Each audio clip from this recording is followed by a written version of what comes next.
隨記就消失咗之後，突然就返咗嚟細個阿叔開嗰間影相鋪度，入到嚟竟然見到部相機會喺度喎，佢就覺得好奇怪，點解會咁樣嘅呢？跟住阿叔就出現咗喺佢面前，佢就即刻上前去攬住阿叔。阿叔就話好對唔住啊，咁遲先至嚟揾你，就話依家係時候要返嚟影最後一張相，然後就撳第一次。阿叔就話一直都唔返嚟揾你，係因為想睇到你長大成人，就話依家你都要返去啦，因為有人喺度等緊你。隨記就話開始影最後一張相，然後就撳第二次。阿叔就話你已經平安度過咗35歲啦，記周祝你生日快樂，再見啦。然後就消失離開咗啦。隨記就返咗嚟啦，佢醒返咗啦。佢出院之後第一時間就返嚟呢度，佢就可以重新將細門打開到，就見到影相鋪仲喺度，而個相機都喺度。跟住就喺地下度就見到喺夢境度同阿叔影嘅最後一張相，佢就覺得好奇怪，點解張相又會喺呢一度嘅？佢就將阿叔最後呢一張相掛埋咗上去，而佢就平安咁度過咗冇死到。今日大家就慶祝佢平安度過35歲，但突然佢就覺得好痛，原來喺佢身上嘅契約印正在開始慢慢消失。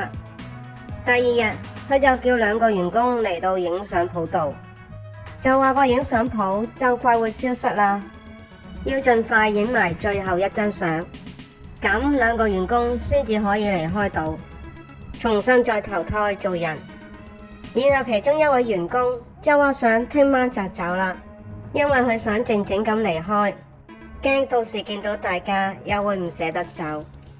到咗第二日，隨記就攞咗個箱出嚟，就俾返個員工，佢叫白先生，佢生前係一位警察，因為捉賊佢先至死，而家就將套制服俾返佢，然後佢就換上咗套制服，佢就開始準備影最後一張相。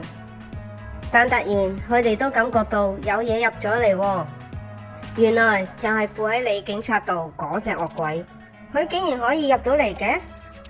佢哋就即刻上前阻止，但係隻惡鬼太強勁啦，佢哋根本唔夠隻惡鬼打，跌晒落地度。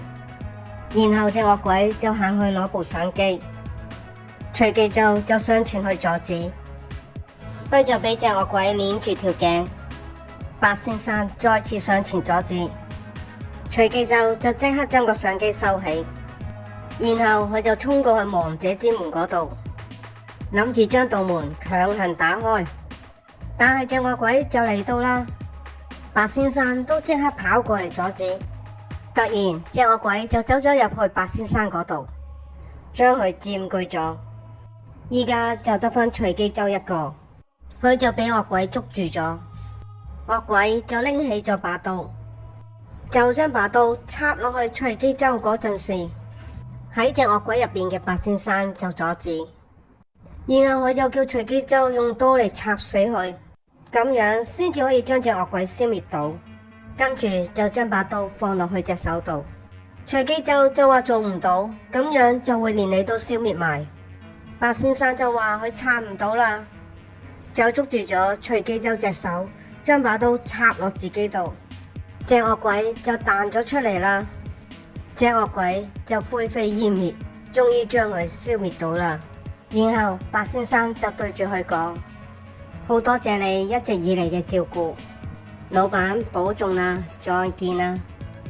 佢都一樣灰飛煙滅啦，佢去唔到地獄度，就冇得去投胎再做人，永遠咁消失咗啦。